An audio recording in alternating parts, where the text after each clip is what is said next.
Hello, guys. Welcome to Wellness Dimension. Today we are in the topic of emotional intelligence. I have my guest here. His name is Kam Knight, and he's going to educate us on the topic today. How are you? I am doing very well. Thank you for having me on. I'm really excited to be here. Of course. Can you tell us a bit about yourself, your background, and what you do?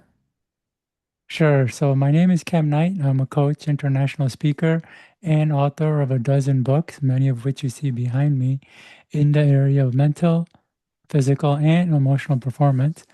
Now, I talk about a concept called internal resistance, which answers a question I had my whole life, and that is why is it if I want to do something, I know what to do, I know how to do it, and I have the motivation and desire to do it, but for one reason or another, I can't or don't do it.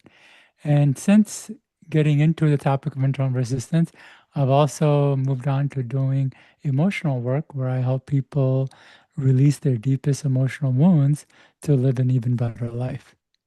Awesome. So, could you share to us what emotional intelligence is and what's a part of it? Yeah, sure. So it's actually pretty wide, I would say, not so much field, but topic. Emotional intelligence can cover understanding emotions in terms of relationships, understanding emotions in terms of productivity and growth, and understanding emotions in ourselves. So it's more or less becoming more aware of our emotions when when we are in them, what it means when we're in them, and how to act and respond when we're in them. And the reason I say that is because emotions are very fast and fluid. Oftentimes, we could be triggered by something and be in a state of anger and react in that anger and not even realize, one, we got triggered, that we're even angry and we're coming off a little bit aggressive. And Yes. so, emotional intelligence is being, yeah, aware of that. And then it's also being aware of it in dynamics. So, like I said, in relationships, when somebody is upset, it's important to be aware that they're responding because they're upset, or if they have fear or they have a bit of hurt, knowing the emotion that's running through them that's creating the response that it is can be extremely helpful. And then I think emotions are also important for personal development because emotions can make us feel like things are working when they're not, or make us feel like things aren't working and we should give up when they're going fine. So oftentimes our emotions can lead us astray. So being aware or having the intelligence of those emotions, why they're there, what they're communicating, and how accurate they are can really go a long way in helping person move through the trials and tribulations of not just what's going on for themselves, but in relationships and in what they're trying to do. So you say it's very important for overall wellness of someone's life. Yeah. Awesome. So Yeah. what would Yeah. you It's huge. say, Go ahead. sorry, what would you say are some barriers some people encounter when it comes to managing their emotions in daily life? I think the number one thing is that emotions are so fast and fluid. As I mentioned, we don't know that we're in them oftentimes. And oftentimes we don't even know what it means. So that's a really big barrier. And the other barrier is that emotions aren't logical. They don't necessarily respond to logic as much as we think or want them to respond in a logical way. Emotions actually have their own logic, and we have to work within that logic to be able to move through them in efficient and healthy ways. And then also, emotions often aren't rational either. So, for example, a person might get upset at somebody, and but their emotions won't look at the situation rationally to see how that person who got upset actually caused the thing himself to trigger the upset. And then Right. now that person is upset at somebody else when but that's how emotions work. And oftentimes, emotions can cause us to take responsibility for something that isn't our own responsibility. So that's So it another can be challenge of deceiving. It emotions. could be misleading to go from emotions rather than logical concepts. Okay. Yeah, So, yeah. what would you say is a main takeaway when it comes to emotional resistance and also controlling the way we respond with emotions? I think one of the best things we can do when we are working with emotions is to try to not feel, I'll say it another way. Emotions can make something that is not real seem real and have us acting and behaving as if it is real. So I give a few examples where we can be upset at somebody and that emotion can make it seem like that that person did something wrong, even though they might not have done something wrong. Emotions can make us feel responsible for something, like we did something wrong when we didn't do anything wrong. Emotions can make something that is going well seem like it's not going well and create this weight that things are moving and quite make us question if we should continue. At the same time, emotions can make it seem like things are going well when they're not. So they're not actually trying to purposely do that. You know, the way the brain works, it just works on predicting what's happening, what people are saying, or what's going to happen. And it signals to us via emotions. But it's not saying this is the reality, it's saying this is a possibility. So, one of the most important things we can do when it comes to emotions and resistance is not take the feeling that we're in as fact, to question it. Yes, I'm feeling this way, but is this the reality? And there's a very easy way to do this. And I actually learned this from one of the first people I used to follow in personal development, somebody who I think is really high level, but doesn't get a lot of credit and not that a lot of people don't know. His name is Eben Pagan. And I learned one of the most important concepts around emotions through him.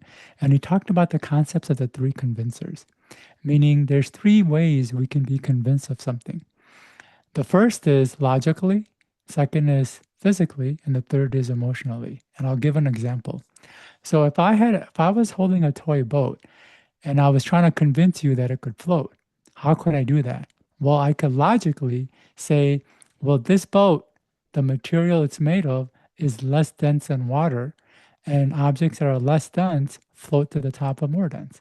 So I can logically try to convince you that um, the boat floats. The second way is physically. I can put the toy boat in a tub of water and you could physically see it floating and you could be convinced. And then there's the emotional convincer, which doesn't use logic or physical evidence, but the feeling of it.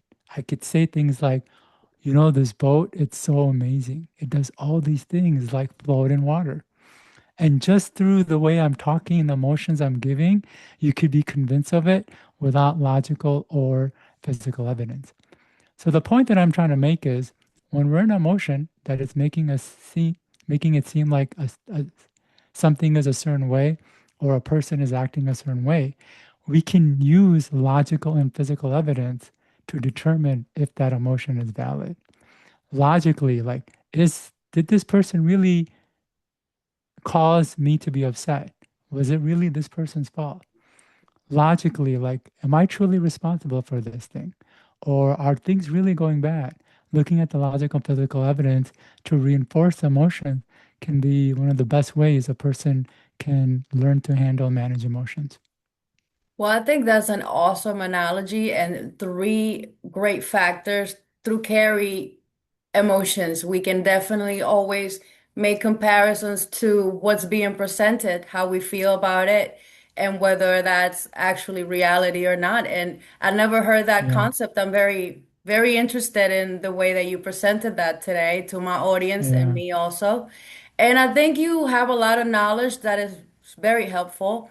I wonder if there's any other important information you'd like to share today. When it comes to emotions or just in general? Just in general, if there's any takeaway you'd like to share from my audience on all the topics we went through today and your own knowledge throughout. Yeah, Go ahead.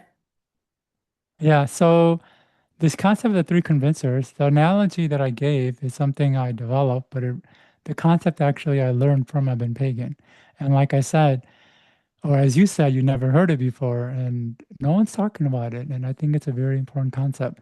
Since we are on the topic of emotions, I'll talk a couple more things about emotions that could be really helpful.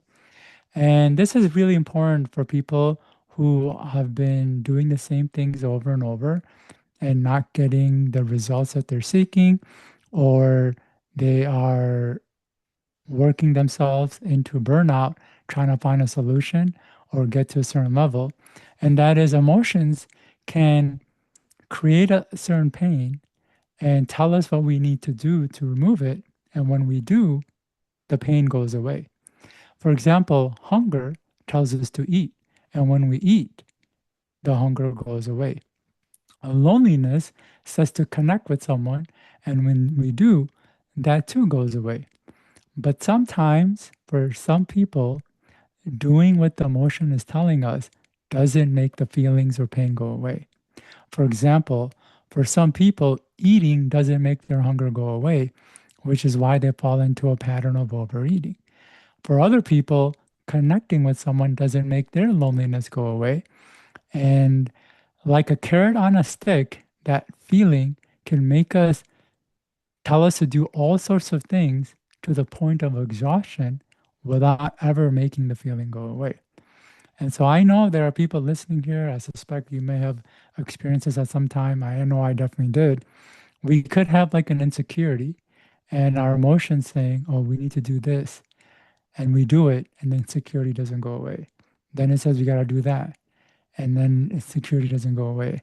And what I mean by this and that could be so many things. It could be, oh, I need to, graduate college so I can feel respected. You graduate college and you still feel insecure. And then it says, well, now you got to get a good job. And then you get the good job. And then it says you got to get a big house and you got to get a nice car and you got to have nice clothes. And you keep doing all those things without the feeling ever going away. Yes. And if we're not careful, we could constantly keep trying what the emotion is telling us that we need to do, and the feeling never go away. And it can do it to the point of exhaustion until we get burnt out. And so in these situations, what really helps is not to keep doing what the emotion's telling you, but to actually work on the feeling itself. And that's more or less the work that I do with my one-on-one work. We get at those feelings and we release the feelings. So there isn't this need, drive, or impulse to keep chasing, doing, and achieving when, because when the feeling's gone, like we could be present and enjoy ourselves in the moment. Wow. A lot of great points. I mean, this is just Uh, amazing information, and I'm sure that everyone watching this video is gonna benefit from learning these things and also getting to know about what you do and your knowledge as well. And I just want to thank you for making the time to explain these concepts today. sure, no problem. All right. And I Yeah. hope to work with you in the future. Yeah, Sorry. I can give my contact information and people wanna, Of course, go yeah. ahead.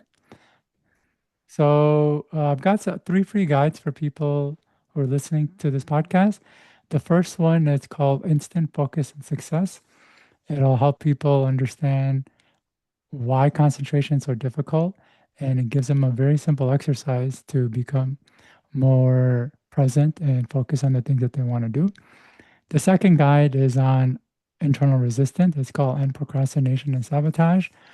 It's a pretty neat dive into why we do what we do and can't get ourselves to do the things that we want to do.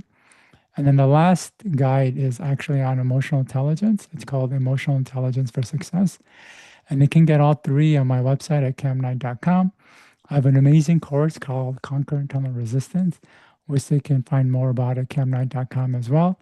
And if anybody wants to do that one-on-one work with me, especially hitting up at those emotions that seem to never go away no matter what they do, they can reach out to me at coach@kamknight.com. Awesome. I'll definitely leave that information down in the box for the description to make sure they can get to you because I believe you do great work. They can definitely benefit. Yeah. And I just want to say thank you Yeah. again, and I hope everybody learned something great today. Yeah. Thank you very much. This is fantastic. Awesome.